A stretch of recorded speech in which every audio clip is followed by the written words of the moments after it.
प्रातःकाल होते ही श्री गौरहरि भक्तों सहित फिर चल पड़े। तो मार्ग में वांशदेह नामक ग्राम में एक शाक्त सन्यासी मिला।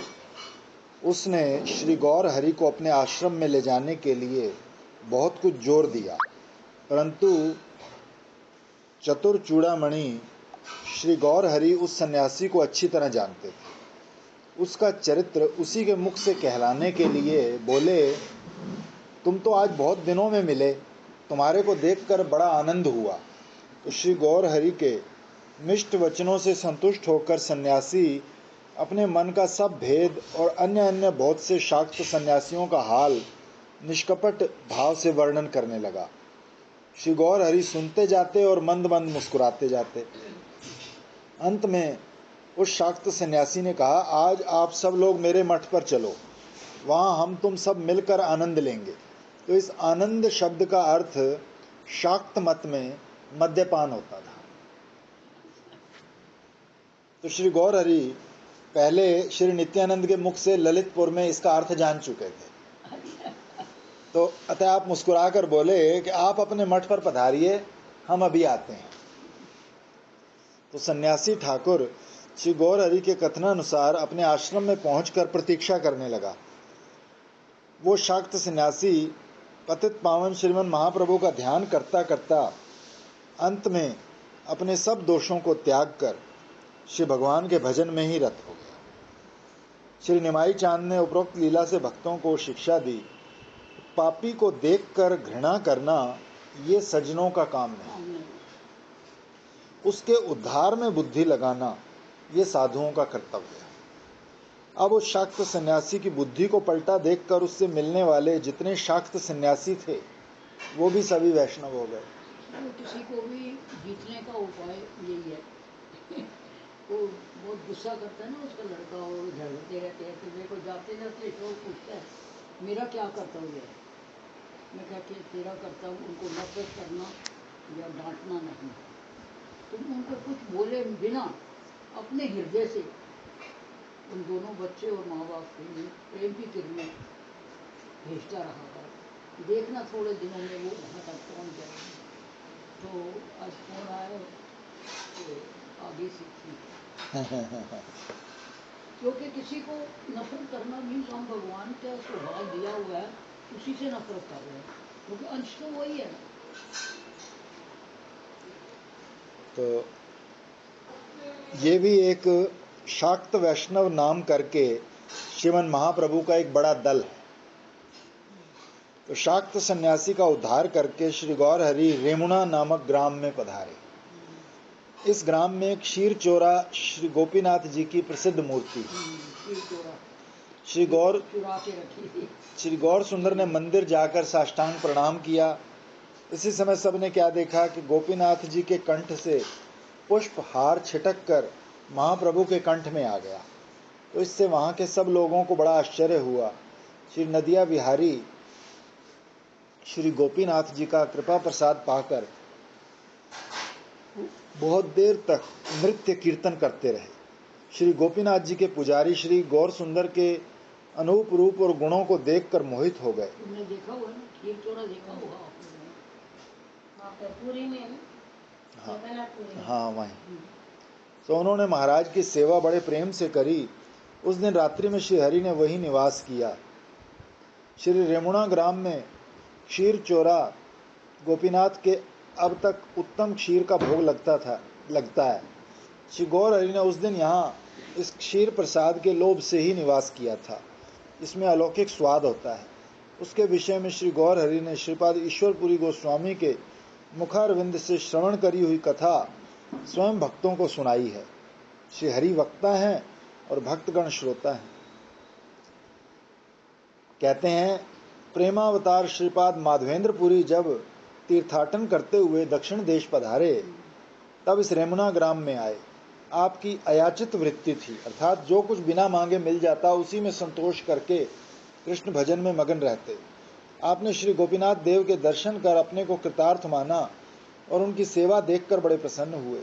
सायंकाल में पुजारियों से पूछा, श्री गोपीनाथ जी की अब कौन सी सेवा होगी? उन्होंने कहा, महाराज, अब 12 मिट्टी के पात्रों में दूध भरकर खीर रही श्री गोपीनाथ जी को भोग लगाया जाएगा। गोपीनाथ एक चुरा लेंगे। ये अमृत केली क्षीर भोग कहलाता है। इसमें जो स्वाद होता है ऐसा त्रिभुवन में और कोई स्वाद नहीं। ये कहकर पुजारी ठाकुर श्री गोपीनाथ जी के उस अपूर्व क्षीर प्रसाद का भोग लगाने के लिए चले गए, क्योंकि भोग का समय हो गया था। श्रीपाद माधवेंद्र पुरी मन ही मन विचारने लगे, यदि मैं वो प्रसाद पाऊं तो मैं भी अपने गोपाल जी को वैसा ही भोग लगाऊं। पुजारी ने भोग आरती के पश्चात स्तुति प्रणाम करके गोपीनाथ जी को शयन कराकर निज कृत्य समापन कर स्वयं भी शयन किया। इधर श्रीपाद माधवेंद्रपुरी गोस्वामी मंदिर के बाहर विश्राम करते हुए मन में पश्चाताप करते हैं कि मैंने प्रभु की इच्छा के बिना उनके प्रसाद की इच्छा की, ये कितना बड़ा अपराध है। ये चिंता करते करते निर्जन स्थान में बैठकर हरि कीर्तन करते हुए अब पुजारी जाएगा, कौन है माधवेंद्रपुरी? उधर पुजारी जी घर जाकर सोए थे। स्वप्न में क्या देखते हैं, श्री गोपीनाथ जी सिर की ओर खड़े हुए कह रहे हैं, पुजारी उठ, देख, तूने सब दूध के पात्र गिनकर आप ही ले लिए, और मेरे भक्त माधवेंद्रपुरी सन्यासी जो यहाँ आए हैं, जिनकी अयाचित वृत्ति है, उनकी तूने बात तक नहीं पूछी, परंतु मैंने अपनी माया से एक पात्र अपने आंचल के नीचे छुपा रखा है। अब तो उस पात्र को जाकर उनको दे आ। स्वप्न देखकर पुजारी जी चौंक उठे। मंदिर खोला, देखते हैं वहां तो सत्य ही एक पात्र रखा था। उसको लेकर मंदिर के बाहर आए। बोले, जो माधवेंद्रपुरी हो वो बोले, उसके लिए गोपीनाथ जी ने ये क्षीर प्रसाद चोरी करके रखा था, सो भेजा है। आज माधवेंद्रपुरी के समान इस त्रिभुवन में और कौन भाग्यशाली हो सकता है। कहते कहते पुजारी जी बहुत दूर निकल गए, तो जहाँ माधवेंद्रपुरी बैठे कीर्तन कर रहे थे वहाँ जाकर भी उन्होंने वाणी सुनाई। सुनते ही वो आप मूर्छित हो गए। तो पुजारी जी ने समझ लिया, हो ना हो यही माधवेंद्रपुरी। ऐसे प्रेम के बिना श्री कृष्ण चंद्र वश में नहीं होते। सावधान होने पर पुजारी जी ने उनको दंडोत प्रणाम किया और वो क्षीर प्रसाद उनको देकर लौट आए। श्री माधवेंद्रपुरी उस प्रसादी क्षीर को पाकर मग्न हो गए। मिट्टी के पात्र के टुकड़े करके अंगोछे में बांध लिए और उसी समय वहां से चल दिए, क्योंकि वो लोग प्रतिष्ठा से बहुत डरते हैं। पीछे लोग पुकारते रहे, फिर क्या पता चलने वाला था कि माधवेंद्रपुरी जी किधर गए। मार्ग में गोपीनाथ जी के हस्त कमल से स्पर्श किया हुआ वो मिट्टी का पात्र अंगोछे में बांध लिया था। प्रतिदिन उसका एक एक टुकड़ा खाते रहे। उसके खाने से प्रेम नशा दुगना दुगना बढ़ता रहा। जिस दिन गोपीनाथ जी ने श्रीपाद माधवेंद्रपुरी के लिए क्षीर प्रसाद चोरी किया था, उसी दिन से उनका नाम क्षीर चोरा गोपीनाथ हो गया। श्री माधवेंद्रपुरी गोस्वामी के पवित्र नाम के स्मरण करने से कृष्ण प्रेम का उदय होता है। इन्हीं महापुरुष के प्रिय शिष्य श्रीपाद ईश्वरपुरी गोस्वामी को श्री गौरांग महाप्रभु ने गुरु रूप में धारण किया है। श्री गौरांग देव ने जो पृथ्वी में भक्ति रूप कल्प वृक्ष लगाया है, उसके आदि अंकुर श्री माधवेंद्रपुरी ही हैं। उनके चरणारविंद में कोटिशों प्रणाम। श्रीमन महान प्रभु माधवेंद्रपुरी जी का चरित्र कह रहे हैं और नेत्रों से प्रेम अश्रु धारा चल रही है। भगवान अपने भक्त के गुणगान से तृप्त नहीं होते।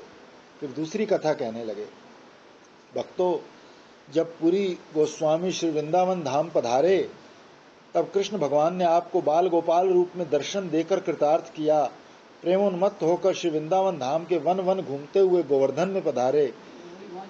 वहां श्री गोवर्धन की परिक्रमा करते हुए गोविंद कुंड में स्नान किया। सायंकाल वहीं एक वृक्ष के नीचे ठहर गए। आज आपने कुछ भी आहार नहीं किया। आपकी अयाचित वृत्ति है, किसी से कुछ मांगते नहीं, बस नाम आनंद में विभोर हुए कीर्तन कर रहे हैं। उसी समय एक परम सुंदर गोप बालक दूध लेकर मधुर मुस्कुराता उनके पास आया। देखते हैं एक परम सुंदर गोप बालक खड़ा है और दूध का पात्र उनके पास धरा है। ये दर्शन करके गोस्वामी आनंद में गदगद हो गए। गोप बालक पूछने लगा, स्वामी जी, आप मांग कर क्यों नहीं खाते? क्या ध्यान आपको मांगने का अवसर नहीं देता? लो, अब तो ये दूध पान कर लो। तो बाल गोपाल के सुमधुर कंठ की अमृतमयी ध्वनि कानों में पड़ते ही स्वामी जी की भूख प्यास सब दूर हो गई। वो प्रेम अश्रु धारा बहाते बोले, वत्स तुम कौन हो, तुम्हारा घर कहाँ है, तुम कैसे जान गए कि आज मैं भूखा हूँ। बाल गोपाल बोले, स्वामी जी मैं इसी ग्राम का रहने वाला गोप बालक हूँ।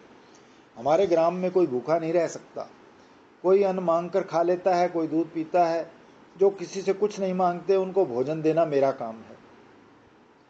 गोपिकाएं जल भरने गई थी तो वो आपको देख गई तो उन्होंने दूध देकर मेरे को भेजा है। मुझे गायें धोनी है इसलिए मैं तो जाता हूँ। ये दूध का पात्र मैं बाद में ले जाऊंगा। ये कहकर बाल गोपाल रूपधारी श्री नंद नंदन स्वामी जी के नेत्रों से ओझल हो गया। स्वामी जी विचारने लगे, ये बालक क्या किसी मनुष्य का हो सकता है? मनुष्य सृष्टि में तो ऐसा सौंदर्य और माधुर्य कहीं देखने में नहीं आता। ये सोचते हुए आप सतृष्ण नेत्रों से उस बालक के आने की प्रतीक्षा करने लगे कि देखें वो दूध का पात्र लेने कब आता है। वो नहीं आएगा। एक प्रहर रात्रि अवशेष थी। उसी समय स्वामी जी को कुछ तंद्रा हुई। आपने देखा वही बाल गोपाल सामने खड़ा है। वो स्वामी जी का हाथ पकड़कर एक कुंज में ले गया। बोला, देखो मैं इसी कुंज में रहता हूँ और जाड़ा गर्मी सभी सहता हूँ। अब आप इस ग्राम के लोगों को कहो कि मुझको इस कुंज से निकालकर पर्वत पर मंदिर बनवाकर स्थापना करें और शीतल जल से मुझको अच्छी तरह स्नान करें। मैं तुम्हारी राह बहुत दिनों से देख रहा था, कब माधवेंद्रपुरी आएं और कब मेरी सेवा करें। मेरा नाम गोवर्धन धारी श्री गोपाल है और मैं ब्रजनाभ का स्थापित किया हुआ हूँ। पर्वत के ऊपर मेरा मंदिर था। मलेच्छों के भय से पुजारी लोग मुझे इस कुंज में छिपाकर भाग गए। उस समय स्वामी जी की तंद्रा भंग हुई और स्वप्न की मूर्ति का ध्यान करके प्रेम विहल हो गए और लौट लौट कर कहने लगे, हा कृष्ण मेरे सामने आए और मैंने उन्हें नहीं पहचाना।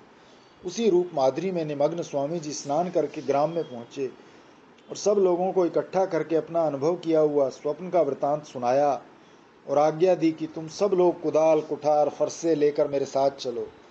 सघन वन को काट कर मार्ग बनाना होगा। वो सब आस्तिक लोग स्वामी जी की आज्ञा को मानकर उनके साथ हो लिए।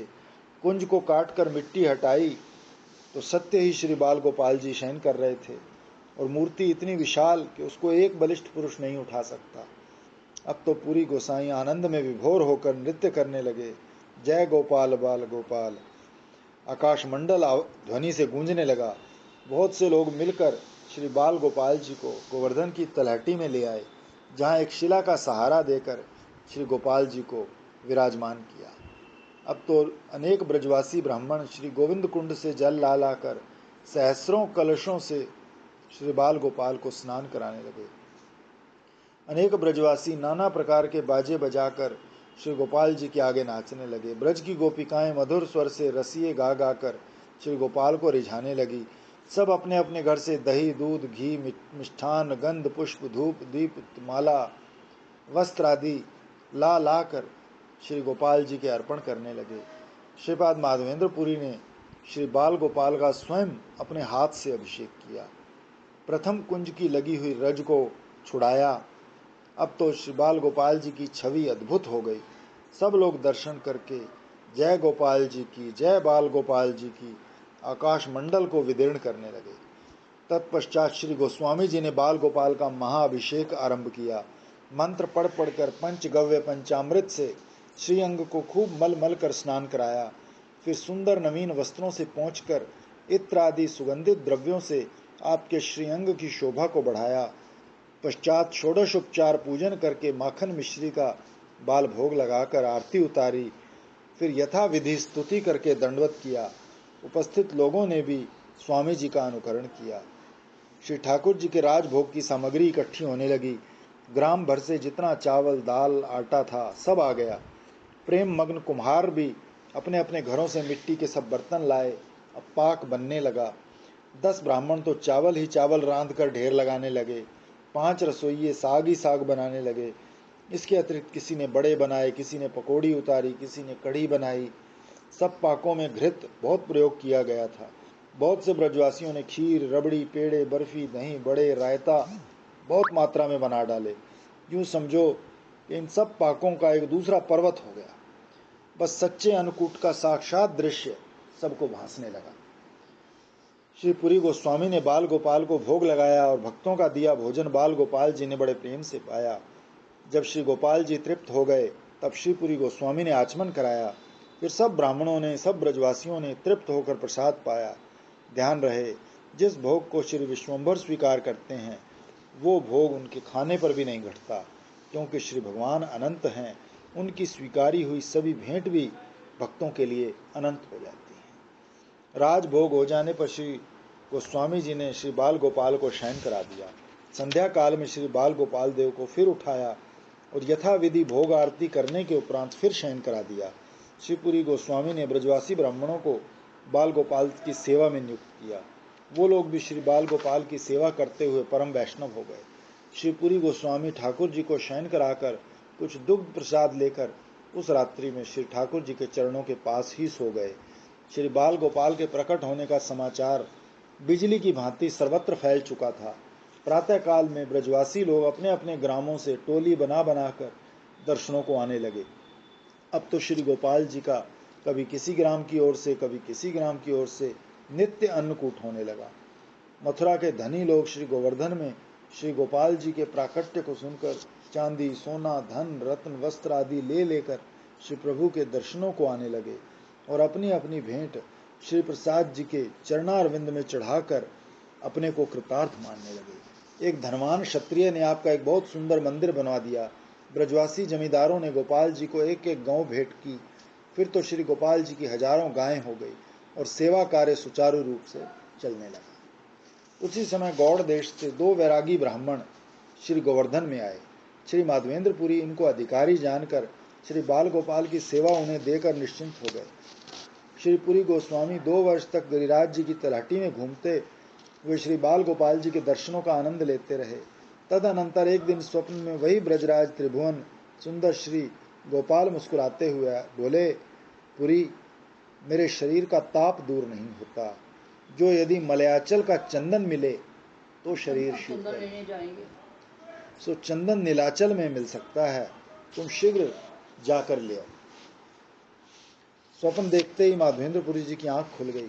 प्रातः काल में प्रेम मग्न हुए मंदिर में आए। श्री बाल गोपाल से गौड़ देश जाने की आज्ञा मांगी।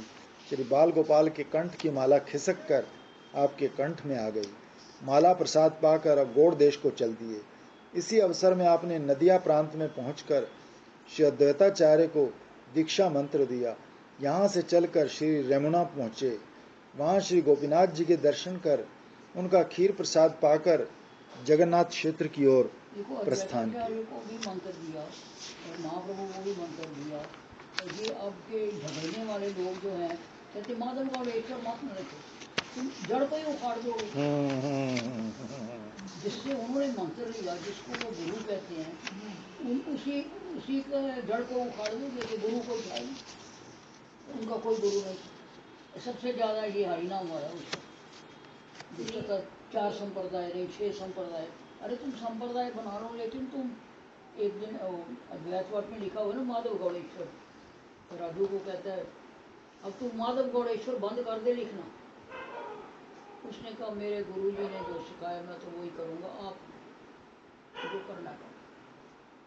तो वैसे वो आते हैं यहाँ पर आपसे कुछ लिख कर जाते हैं, आपने यथा समय श्री पुरुषोत्तम क्षेत्र में पहुंचे और जगन्नाथ जी के दर्शन करने के उपरांत पुजारियों से स्वप्न का सब वृतांत कह सुनाया। धर्मात्मा पुजारी लोग ये सुनकर बड़े प्रसन्न हुए कि ब्रज में गोवर्धनधारी श्री बाल गोपाल चंदन मंगा रहे हैं, इससे अधिक और क्या सौभाग्य होगा। ये विचार कर उन्होंने बहुत सा चंदन कपूर श्री पुरी गोस्वामी के समर्पण किया और चंदन कपूर ले जाने के लिए एक ब्राह्मण और एक सेवक भी उनके साथ कर दिया। मार्ग में कोई राज्य अधिकारी इनकी रोक टोक ना करे, ऐसा एक पत्र भी राज्य की ओर से लिखवाकर उनको दे दिया। श्री गोस्वामी जी श्री जगन्नाथ देव को प्रणाम करके कपूर चंदन लेकर चले। मार्ग में फिर क्षीर चोरा श्री गोपीनाथ जी के दर्शन किए और रात्रि में वहीं विश्राम किया। अब तो पुजारी जी इनको पहचान गए और अत्यंत सत्कार पूर्वक आपको खीर प्रसाद दिया। माधवेंद्रपुरी को इस बात की बड़ी चिंता थी कि चंदन और कपूर इतनी दूर कैसे पहुंचेगा, श्री गोपाल जी की आज्ञा का कैसे पालन होगा। चिंता करते करते आंख लग गई। स्वप्न में क्या देखते हैं? वही बाल गोपाल मुस्कुराते कह रहे हैं, माधवेंद्र, कपूर और चंदन मुझको सब मिल जाएगा। ये कपूर सहित चंदन घिसकर नित्य क्षीर चोरा श्री गोपीनाथ जी के अंग में लेपन कर लिया जाए, और गोपीनाथ जी के अंग में चंदन लगाने से मेरा सब ताप भी दूर हो जाएगा। कारण कि गोपीनाथ में और मेरे में कोई भेद नहीं है। ये कहकर गोपाल जी अंतर्धान हो गए। माधवेंद्रपुरी की निद्रा भंग हुई। सेवकों को बुलाकर प्रेमश्रु टपकाते स्वप्न का सब वृतांत सुनाया। जेठ मास था। ऐसे समय क्षीर चोरा गोपीनाथ जी की कपूर चंदन से सेवा होगी, तो ये सुनकर पुजारी लोग बड़े प्रसन्न हुए। श्री गोस्वामी जी की आज्ञा अनुसार नित्य 2 ब्राह्मण तो चंदन घिसते थे, 2 ब्राह्मण उसमें कपूर मिलाकर श्री गोपीनाथ देव के श्री अंग में लेपन करते थे। 1 मन चंदन आप श्री जगन्नाथ जी से लाए थे। जब तक वो चंदन सेवा रही तब तक आपने वहीं निवास किया। चंदन सेवा संपूर्ण होने पर आप फिर श्री पुरुषोत्तम क्षेत्र में पधारे और वहीं पर चातुर्मास किया। श्री कृष्ण चैतन्य महाप्रभु अपने प्यारे भक्त श्री माधवेंद्रपुरी का अमृतमय चरित्र सुनाकर नित्यानंद जी से कहने लगे, श्रीपाद विचार करो, जिनको ब्रजराज स्वयं दूध पिलाने को आए और 3 बार स्वप्न में दर्शन दिए, सेवा अंगीकार करके अनेकानेक जीवों का उद्धार किया, जिनके लिए श्री गोपीनाथ जी ने क्षीर चुराकर क्षीर चोरा नाम धराया, मार्ग में मलेच्छ लोगों के बहुत से देश होने से मेरा भक्त चंदन ले जाने में कितना कष्ट पाएगा, ये सोचकर जिन गोपाल ने श्री गोपीनाथ रूप में ही उस चंदन सेवा को स्वीकार किया, उन श्री माधवेंद्रपुरी गोस्वामी के समान और कौन भाग्यवान हो। उनका प्रेम अलौकिक है। देखो, वो परम विरक्त, संसार से उदासीन होकर अकेले घूमते थे, परंतु अपने प्रीतम श्री बाल गोपाल पर कितने आसक्त थे। उनके लिए हजारों कोस दूर चंदन लेने चले गए। आपको भूखा रहना स्वीकार था, परंतु किसी से मांगना नहीं। ऐसे विरक्त श्री गोपाल जी पर कितने रीझे हुए थे। इसका कुछ विचार नहीं किया कि ये मन भर चंदन कैसे चलेगा, राजकीय लोग उसे कैसे ले जाने देंगे। आपने तो बाल गोपाल की आज्ञा अनुसार चंदन को उठा ही लिया। इसका नाम है प्रगाढ़ प्रेम, जिसमें आपने दुख विघ्नों का ध्यान ही नहीं किया। इसीलिए तो बाल गोपाल जी ने चंदन मंगाकर आपके प्रेम की परीक्षा की। श्रीमन महाप्रभु कहते कहते प्रेम में विहल हो गए। नेत्रों से प्रेम गंगा बहने लगी। सब भक्तों की वही दशा हो गई।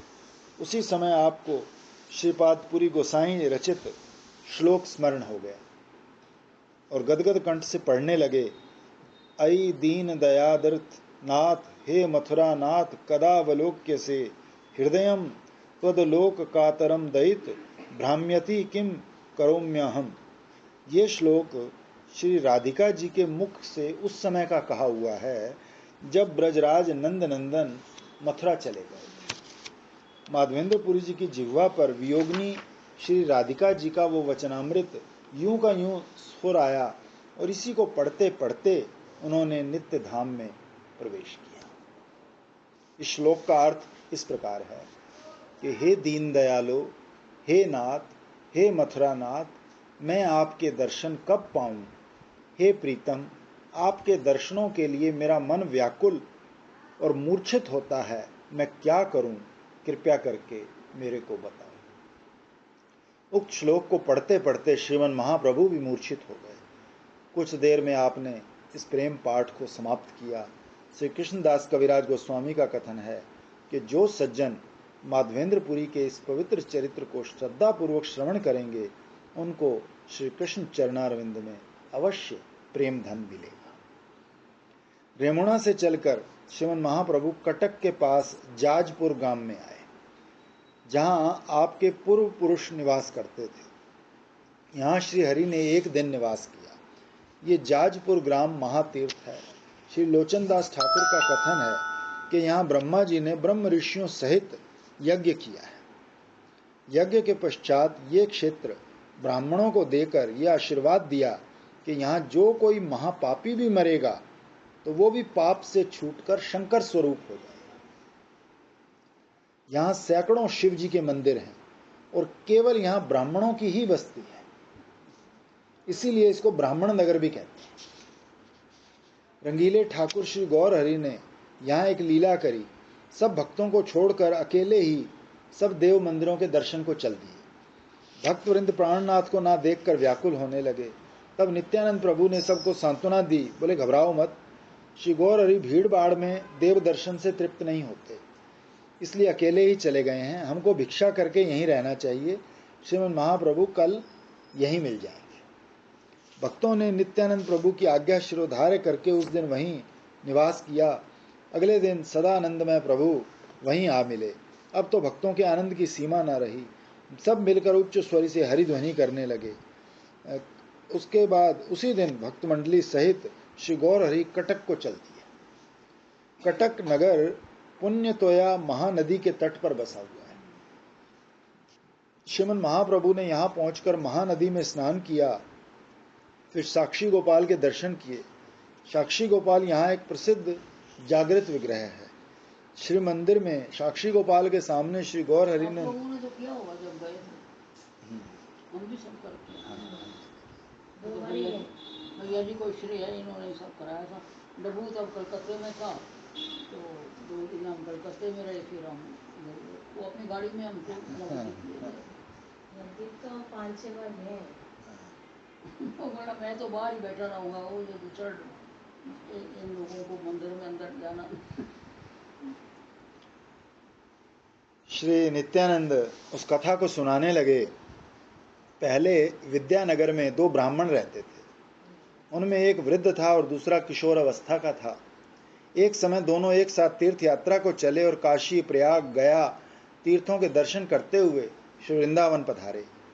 वृंदावन में उन्होंने श्री गोपाल जी के मंदिर में निवास किया। उस दिन रात्रि को वृद्ध ब्राह्मण ब्रह्मचारी किशोर की सेवा से प्रसन्न होकर बोला, पुत्र, मैं तुमसे बड़ा प्रसन्न हूँ। जैसी तीर्थों में तुमने मेरी सेवा करी, वैसी मेरा अपना पुत्र भी नहीं कर सकता था। इसके बदले में यदि मैं तुम्हें कुछ नहीं दूंगा तो मुझे कृतघ्न दोष लगेगा। साक्षी को की कथा है, इसीलिए मैं लड़की ब्याह दूंगा। मैं तुमको अपनी कन्या देने का संकल्प करता हूँ। ब्राह्मण कुमार नीचा मुख करके बोला, महाराज, आप ऐसी बात मुख से मत निकालिए। आप कुलीन और धनाढ़े हैं और मैं धनहीन, विद्याहीन एक ब्राह्मण का पुत्र। आप ऐसी प्रतिज्ञा ना करें। साक्षी देने आएंगे। जो आपकी इच्छा कन्यादान के लिए हो भी तो आपके पुत्र इस काम को नहीं होने देंगे, क्योंकि वो बड़े लोग हैं। वृद्ध ने कहा, बेटी तो मेरी है, मुझे अधिकार है, मैं चाहे जिस ब्राह्मण कुमार को कन्यादान करूं। ब्रह्मचारी बोला, आपकी इस प्रतिज्ञा का साक्षी कौन होगा? वृद्ध ने दृढ़तापूर्वक उत्तर दिया, श्री गोपाल जी। तब ब्रह्मचारी पीछे मत देखना, रुनझुन बंद हो जाएगी, वो पीछे देखेगा, वही स्थित हो जाएगा। तब ब्रह्मचारी श्री गोपाल जी की ओर प्रेम भई दृष्टि से बोला, महाराज, जो मेरे विवाह में कुछ विघ्न पड़ा तो आपको साक्षी देने के लिए चलना पड़ेगा। श्री गोपाल जी को प्रणाम करके दोनों ब्राह्मण प्रातःकाल अपने क्षेत्र को पधारे। कुछ दिन बाद वृद्ध ब्राह्मण ने एक दिन विचार किया, मैंने उसे कन्या देना स्वीकार किया है, आज घर के लोगों से भी पूछ देखना चाहिए। ये सोचकर सब कुटुंबियों को इकट्ठा करके अपना भाव प्रकट किया। सब सुनकर वो वृद्ध ब्राह्मण को धिक्कारने लगे। कुटुंबियों ने कहा, जो आप ऐसा करोगे तो हम जाति से निकाल देंगे। पुत्र बोले, हम विष खाकर मर जाएंगे। वृद्ध ब्राह्मण ने कहा, भाइयों, मैं श्री वृंदावन में गोपाल जी के सम्मुख प्रतिज्ञा कर चुका हूँ। जो यदि ऐसा ना हुआ तो गोपाल जी साक्षी देने को पधारेंगे, फिर उनके सामने असत्यवादी होने से नरक भोगना पड़ेगा। ये सुनकर पुत्र बोले, आप यूं कह देना, मेरे को कुछ ध्यान नहीं मैंने क्या कहा था या नहीं कहा था, बस बाकी हम देख लेंगे। वृद्ध ब्राह्मण आगे कुछ ना कहकर मन ही मन गोपाल देव से प्रार्थना करने लगा, भगवान, इस विपत्ति से आप ही पार लगाना। ऐसी कृपा करो, मेरा धर्म भी सुरक्षित रहे और ये लोग भी ना मरें। मैं तो आपकी शरण में हूँ। प्रतिदिन वृद्ध ब्राह्मण गोपाल जी से रो रो कर प्रार्थना करता। एक दिन वो किशोर ब्राह्मण वृद्ध ब्राह्मण के घर आया। वृद्ध ब्राह्मण का तो मुख सूख गया, उसने दृष्टि नीचे कर ली। ब्रह्मचारी ने कहा, महाराज आपने जो प्रतिज्ञा करी थी उसका क्या हुआ? ये बात वृद्ध ब्राह्मण के पुत्रों ने भी सुनी। वो लाठी लेकर ब्रह्मचारी को मारने दौड़े और लड़का अपना प्राण बचाकर वहां से भागा, परंतु विवाह की आशा उसने नहीं छोड़ी। क्योंकि गोपाल जी थे ना पीछे। तो एक दिन ग्राम भर के मुखियाओं को इकट्ठा करके उस वृद्ध ब्राह्मण के घर ले गया। वृंदावन में जो बातचीत हुई थी वो सब कह सुनाई। सब ने मिलकर वृद्ध ब्राह्मण से पूछा, क्या आप प्रतिज्ञा करके पीछे हटते हो? तो वृद्ध ब्राह्मण ने पुत्रों के भय से कह दिया, मेरे कुछ ध्यान नहीं, मैंने क्या कहा था। तो अंत में सभासदों ने यही की निर्णय किया कि जो तुमने करा क्या? श्री वृंदावन निवासी श्री गोपाल जी आकर साक्षी दें तो विवाह हो जाएगा। ये सुनकर वो ब्रह्मचारी उसी समय वृंदावन के लिए चल दिया। वहां पहुंचकर गोपाल जी को दंडवत प्रणाम किया, प्रार्थना की, ब्रह्मण्य देव आप बड़े दयामय हैं, दोनों ब्राह्मण के धर्म की रक्षा करना आपके हाथ है। भगवान विवाह हो या ना हो इसकी मुझे चिंता नहीं है, मुझे उस वृद्ध ब्राह्मण की प्रतिज्ञा भंग होने का डर है। अब जो आप साक्षी देने नहीं चलोगे तो उसका पाप आपको ही लगेगा। भक्त की अटपटी वाणी सुनकर भक्तवत्सल गोपाल जी मुस्कुराकर बोले, तुम वहां जाकर सभा करो, मैं वहां प्रकट होकर तुम्हारी साक्षी भर दूंगा। तुम जानते हो प्रतिमा तो कहीं चलती है नहीं। ब्रह्मचारी ने कहा, महाराज प्रतिमा चलती नहीं है तो ऐसे बोलती भी तो नहीं है। हम तो आपको साक्षात ब्रजराज मानते हैं, ब्राह्मणों के लिए ये काम तो आपको करना पड़ेगा। यदि आप चतुर्भुजी होकर वहां प्रकट हो गए तो आपकी बात कोई नहीं मानेगा। वहां तो आपको इस वंशीधर प्रतिमा रूप में ही जाकर साक्षी भरोगे, तभी सब लोग विश्वास करेंगे। भक्त के वशीभूत होकर गोपाल जी ने ब्राह्मण कुमार का कहना स्वीकार किया, देखो मैं तुम्हारे पीछे पीछे चलूंगा, पर ध्यान रखना तुम लौट कर पीछे मत देखना। जहां तुमने पीछे फिर कर देखा मैं वहीं ठहर जाऊंगा, फिर वहां से आगे नहीं चलूंगा। और मार्ग में प्रतिदिन 1 सेर अन्न मुझको खिलाना पड़ेगा, तभी मैं तुम्हारे साथ चल सकूंगा। ब्राह्मण किशोर ने यह सब स्वीकार किया और गोपाल जी को लेकर अपने देश को प्रस्थान किया। मार्ग में कानों से गोपाल जी के नुपुरों की ध्वनि सुनकर ब्रह्मचारी बड़ा हर्षित होता था। ग्राम के पास पहुंचकर ब्राह्मण कुमार ने विचारा, अब गांव के पास तो आ ही गए, अब गोपाल जी के चलने की छवि तो नेक देख लूं, जो यदि कहीं ठहर जाएंगे तो मैं सब लोगों को यहीं ले आऊंगा। तो ये विचार कर उसने ज्यों ही लौट कर देखा, गोपाल जी मुस्कुराकर वहीं खड़े हो गए। ब्राह्मण कुमार ने कहा, महाराज चलो। उन्होंने कहा, प्रतिज्ञा याद करो। तो ब्रह्मचारी ने प्रार्थना करी, भगवान साक्षी कौन देगा? बोले, सबको यहीं ले आओ, हम यहीं न्याय कर देंगे। तो ब्राह्मण कुमार दौड़ा गया, ग्राम में पहुंचकर घोषणा कर दी, गोपाल जी आ गए। सब लोग सुनकर आश्चर्यचकित होकर गोपाल देव जी के दर्शनों के लिए दौड़े गए। वृद्ध ब्राह्मण भी रोता रोता गोपाल जी के चरणारविंद से लिपट गया। सब लोग गोपाल जी की छवि को निहार कर मोहित हो गए। सब लोगों के इकट्ठा होने पर गोपाल जी ने सब वृतांत सुनाकर साक्षी दी और दोनों को संबोधन करके कहा, तुम दोनों जन्म जन्मांतर के मेरे दास हो, मैं तुम दोनों के प्रेम में बंधा हूँ, जो इच्छा हो सो वर मांग लो। दोनों ने हाथ जोड़कर प्रार्थना करी, दयालु देव आपने इतनी दूर आने का परिश्रम उठाया है, अब आप यहीं विराजो। है ना, यहाँ साक्षी गोपाल का मंदिर है। भक्तवत्सल भगवान ने भक्तों की प्रार्थना स्वीकार कर और वृद्ध ब्राह्मण ने बड़े समारोह के साथ उस ब्राह्मण कुमार को अपनी कन्या दान करी। अब दोनों भक्त बड़े प्रेम से साक्षी गोपाल की सेवा करने लगे। कुछ काल में उत्कल देश के राजा श्री पुरुषोत्तम देव ने युद्ध करके उस देश को जीत लिया और विद्यानगर को अपनी राजधानी बनाया। राजा पुरुषोत्तम देव परम भक्त थे। वो साक्षी गोपाल के दर्शन करके बड़े आनंदित हुए। भगवान के चरणों में प्रार्थना की कि ठाकुर कृपा करके हमारे देश कटक में पधारिए। तो राजा की भक्ति से बंधे गोपाल देव ने उन्हें आज्ञा करी, तुम मुझको कटक नगर में ले चलो। तो राजा बड़े समारोह के साथ श्री साक्षी गोपाल को कटक नगर में जाकर उनकी प्रतिष्ठा करी। एक दिन राजा की पटरानी बहुत से रतन जड़ित आभूषण लेकर गोपाल देव जी के दर्शनों को आई। गोपाल जी को उनसे सजाया गया। उनमें एक नासिका में पहनने का सच्चा मोती भी था, पर गोपाल जी की नासिका में छिद्र न देखकर राजा रानी उदासीन होकर गोपाल देव जी को प्रणाम करके लौट आई। बना लिया था। उसी दिन रात्रि को स्वप्न में श्री गोपाल देव ने रानी से कहा कि बाल्यावस्था में माता यशोदा ने मेरी नाक बिंदवाई थी हाँ, और उसमें मोती पहनाया था, वो छिद्र अभी तक विद्यमान है, तुम मुझको मोती पहना देना।